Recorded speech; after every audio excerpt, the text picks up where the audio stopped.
যারা কিনা English free hand writing এ দুর্বল, আজকের এই ভিডিওটি শুধুই তাদের জন্য। কারণ ইংলিশ ফ্রি হ্যান্ড রাইটিং এ দুর্বলদেরকে সবল করার জন্য চমৎকার একটা কৌশল আছে এই ভিডিওতে। আমরা ইংলিশ ফ্রি হ্যান্ড রাইটিং এর কিভাবে শূন্য থেকে প্রস্তুতি নিতে হয় সেই বিষয় নিয়ে আমরা আলোচনা করব। এই আলোচনাটুকু মনোযোগ দিয়ে দেখলে ইনশাল্লাহ আশা করতে পারেন ইংলিশ মুখস্থ করার হাত থেকে আপনি মুক্তি পাবেন। তার কারণ কি জানেন? কারণ হলো আপনি ক্লাস 6 থেকে শুরু করে 6, 7, 8, 9, 10, 11, 12 বা আপনি যখন জব সিকার লেভেলে যাবেন আপনাকে কিন্তু এগুলো কিন্তু আপনাকে ফেস করতে হবে। Paragraph, letter, application, story, essay writing, focus writing, argument writing, হ্যাঁ, feature writing, summary writing, precis writing সহ যত ধরনের রাইটিং আছে সব রাইটিং এর জন্য কিন্তু একটা অসাধারণ আমরা কৌশল শিখতে পারি।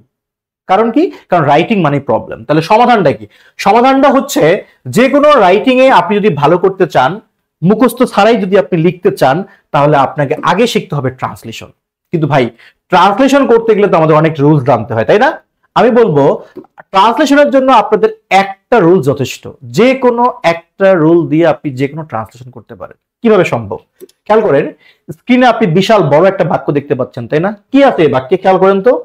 অসংখ্য যানবাহন দ্বারা নির্বিচারে কার্বন নিঃসরণের জন্য বৈশ্বিক উষ্ণতার কারণে জলবায়ু পরিবর্তন বাংলাদেশের মতো দুর্বল অর্থনীতির দেশগুলোকে প্রতিনিয়ত হুমকি দিচ্ছে, যদিও তারা খুব কম পরিমাণ কার্বন নিঃসরণ করে। খেয়াল করেন, যদিও কিন্তু একটা কনজাংশন। আপনি যখন কোনো অনুবাদ করতে যাবেন, যদি বাক্য অনেক বড় হয় তাহলে কনজাংশনের ওখানে আপনি একটু থেমে যাবেন। তার মানে এখন আপনার বাক্য হয়ে গেল কয়টা বলেন তো? 2টা হয়ে গেল। আপনি আগে প্রথম বাক্যটা ট্রান্সলেট করবেন, তারপর দ্বিতীয় অংশটা। একটা বাক্য ট্রান্সলেট করতে গেলে সবার আগে কি দরকার? আগে ভার্ব দরকার। আপনি আগে ভার্ব খুঁজে বের করবেন, ক্রিয়া। জাস্ট ভার্বটাকে কে বা কারা দিয়ে প্রশ্ন করলে সাবজেক্ট পাবেন, আর কি বা কাকে দিয়ে প্রশ্ন করলে অবজেক্ট পাবেন। এরপর তো হয়ে গেল। সাবজেক্ট লিখবেন, ভার্ব লিখবেন, অবজেক্ট লিখবেন, তারপর বাকি অংশ। তাহলে এই বাক্যটার ভার্ব কোনটা বলেন তো? অসংখ্য যানবাহন দ্বারা নির্বিচারে কার্বন নিঃসরণের জন্য বৈশ্বিক উষ্ণতার কারণে জলবায়ু পরিবর্তন বাংলাদেশের মতো দুর্বল অর্থনীতির দেশগুলোকে প্রতিনিয়ত হুমকি দিচ্ছে। আসলে এখানে ভার্বটা হলো হুমকি দিচ্ছে, বা অ্যাডভার্বটা সহ বলতে পারি যে প্রতিনিয়ত হুমকি দিচ্ছে। হ্যাঁ, বেসিক্যালি এইটুকু ভার্ব। আমি যদি বলি কাকে হুমকি দিচ্ছে, উত্তর কি আসে? উত্তর হলো বাংলাদেশের মতো দুর্বল অর্থনীতির দেশগুলোকে হুমকি দিচ্ছে। আর আপনারা জানেন যে কি বা কাকে দিয়ে প্রশ্ন করলে উত্তর হিসেবে যা আসে সেটা হলো অবজেক্ট। তার মানে এটা বাক্যের কি? অবজেক্ট। এখন যদি প্রশ্ন করি কে হুমকিটা দিচ্ছে, উত্তর হবে কি? জলবায়ু পরিবর্তন, তাই না? আমি যদি বলি ভাই একটু ভালো করে বিস্তারিত বলেন কে হুমকি দিচ্ছে, তখন কি বলবেন? তখন বলবেন যে অসংখ্য যানবাহন দ্বারা নির্বিচারে কার্বন নিঃসরণের জন্য যে বৈশ্বিক উষ্ণতা হয়, সেই বৈশ্বিক উষ্ণতার কারণে জলবায়ু পরিবর্তন যে হয়, সেই পরিবর্তনটা এই হুমকি দিচ্ছে। তার মানে এই পুরোটাই হলো বাক্যের কি বলেন? সাবজেক্ট। হয়ে গেছে ভাই। সাবজেক্ট পেয়ে গেছেন, ভার্ব পেয়েছেন, অবজেক্ট পেয়ে গেছেন, পাইছেন না? আপনার অনুবাদ হয়ে গেছে। কিন্তু আমি জানি আপনি ভয় পাচ্ছেন, এত বড় সাবজেক্ট। কোনো সমস্যা নাই।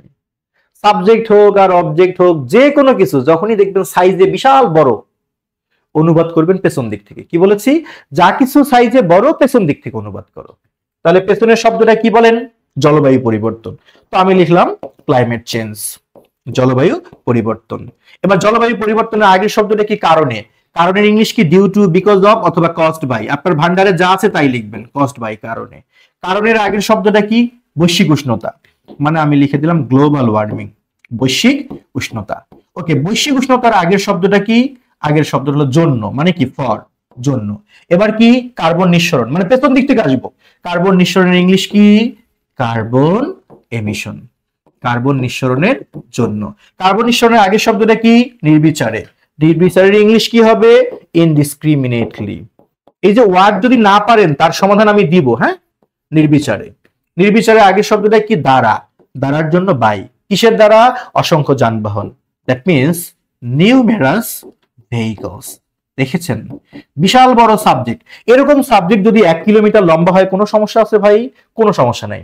আপনি বিশাল বড় সাবজেক্ট হোক, আপনি পেছন দিক থেকে অনুবাদ করবেন, হয়ে যাবে আপনার সাবজেক্ট। এবার আমি সাবজেক্টের পরে কি নিব? ভার্ব। ভার্ব কি? হুমকি দিচ্ছে। এটা বোঝাই যাচ্ছে প্রেজেন্ট কন্টিনিউয়াস টেন্স। তার মানে এম ইজ আর লাগবে। সো এখানে আমাকে লিখতে হবে ইজ। আর না, আর না, ইজ লিখতে হবে। কারণ সাবজেক্ট যত বড়ই হোক না কেন, ভার্ব কিন্তু বসে প্রথম নাউনটা অনুসারে। সো সেন্স অনুসারে ইজ হবে। এবার হুমকি দেওয়ার ইংলিশ কি? থ্রেট মানে হুমকি, থ্রেটেন মানে হুমকি দেওয়া, তো আমি লিখলাম থ্রেটেনিং, হুমকি দিচ্ছে, থ্রেটেনিং, হুমকি দিচ্ছে। সাবজেক্ট পেলাম, ভার্ব পেলাম, এবার অবজেক্ট দরকার। অবজেক্টটা কি? যে বাংলাদেশের মতো দুর্বল অর্থনীতির দেশগুলোকে, অবজেক্টও তো সাইজে বড়, যা কিছু সাইজে বড় পেছন দিক থেকে অনুবাদ করো, তাহলে পেছনের পার্টটা কি? দুর্বল অর্থনীতির দেশ, তাহলে আমি লিখবো দা ভালনারেবল, বা উইকও লিখতে পারেন আপনি, ভালনারেবল ইকোনমিস অথবা ভালনারেবল ইকোনমিক কান্ট্রিজ, দুর্বল অর্থনীতির দেশগুলো, তাই কান্ট্রিজ। এবার মতর ইংলিশ কি? লাইক, কিসের মতো? বাংলাদেশ, তো আমি দিলাম বাংলাদেশ। খেয়াল করছেন আপনার প্রথম অংশটুকু কিন্তু হয়ে গেল অনুবাদ, শুধু একটা ওয়ার্ড বাদ আছে, প্রতিনিয়ত। প্রতিনিয়ত মানে কি? কন্টিনিউয়াসলি, প্রতিনিয়ত হুমকি দিচ্ছে, তাই না? তাহলে প্রতিনিয়ত শব্দটা ভার্বকে মডিফাই করতেছে, তার মানে এটা একটা অ্যাডভার্ব। আর অ্যাডভার্বকে আপনি ভার্বের পরেও লিখতে পারেন, আগেও লিখতে পারেন, তবে অ্যাডভার্বে একটা পছন্দের জায়গা আছে। কি সেটা? অ্যাডভার্ব অক্সিলারি ভার্ব আর মেইন ভার্বের মাঝে বসতে পছন্দ করে। তাহলে আমি ইজ আর থ্রেটেনিং এর মাঝখানে ঢুকাই দিলাম কন্টিনিউয়াসলি, কন্টিনিউয়াসলি। আমার কিন্তু বাক্যের একটা অংশ অনুবাদ হয়ে গেল। এখন আমার একটা কনজাংশন আছে, কি বলেন? যদিও। আমি যদিওর ইংলিশ লিখে দিলাম অলদো। এখন কোনো প্যারা নিবেন না, যদিওর পরে যে বাক্যটা আছে বা বাক্য অংশটা আছে, আপনি এখানে সাবজেক্ট ভার্ব অবজেক্ট খোঁজেন। এখানে ভার্ব কোনটা? নিঃসরণ করে। কে নিঃসরণ করে? তারা, মানে এটা সাবজেক্ট। কি নিঃসরণ করে? খুব কম পরিমাণ কার্বন, মানে এটা কি? এটা অবজেক্ট। তার মানে এরকম কনজাংশন থাকলে আপনি ভেঙে ভেঙে অনুবাদ করবেন। তাহলে আমি এখানে এখন সাবজেক্ট নিব, ভার্ব নিব, আবার কি নিব? অবজেক্ট নিব। তো আমার সাবজেক্ট কে? তারা, দে। এবার ভার্ব কোনটা? নিঃসরণ করে, এমিট। কি নিঃসরণ করে? খুব কম পরিমাণ কার্বন, আ লিটল কার্বন। খেয়াল করেছেন কি সুন্দর একটা বাক্য হয়ে গেল? Climate change caused by global warming for carbon emission indiscriminately by numerous vehicles is continuously threatening the vulnerable economic countries like Bangladesh, although they emit a little carbon. এভাবে নিমিষেই যে কোনো বাংলা বাক্যকে আপনি ইংলিশে অনুবাদ করতে পারবেন। কখন? যদি আপনার একজন মেন্টর থাকে, একজন এমন ইনস্ট্রাক্টর থাকে যে আপনাকে পেইন দিতে চায় না, এক গাদা রুলস শেখাতে চায় না, ন্যাচারাল ওয়েতে শেখাতে চায়, তার কাছে সম্ভব। এবং সেটা আপনি পাবেন ইনশাআল্লাহ ইএনজি লার্নিং এ, সেটা ইনশাআল্লাহ আপনি পাবেন আমার কাছে। আমি চেষ্টা করি সবসময় যে রুলস এর বাইরে গিয়ে, মানে মানে এক গাদা রুলস এর ঝামেলা থেকে কিভাবে মুক্তি পাওয়া যায়, ন্যাচারাল ওয়েতে কিভাবে লেখা যায়। এখন সমস্যা হলো ভাই, আমি যে বাক্যটা যখন লিখলাম তখন আপনারা খেয়াল করছেন যে অনেকগুলো ওয়ার্ড আপনার হয়তো অজানা। সবার মনে একটাই প্রশ্ন যে রাইটিং এ সবচেয়ে বড় সমস্যা কি? সবচেয়ে বড় সমস্যা হলো লিখতে গেলে আমরা আটকে যাই কোথায়? ভোকাবুলারিতে। এর সমাধান কি? ভাবছেন ডিকশনারি মুখস্থ করবেন? একদমই না। আসলে রাইটিং এর ভোকাবুলারি সমাধানের জন্য আপনাকে শিখতে হবে টপিক বেসড ওয়ার্ডস। মানে কি?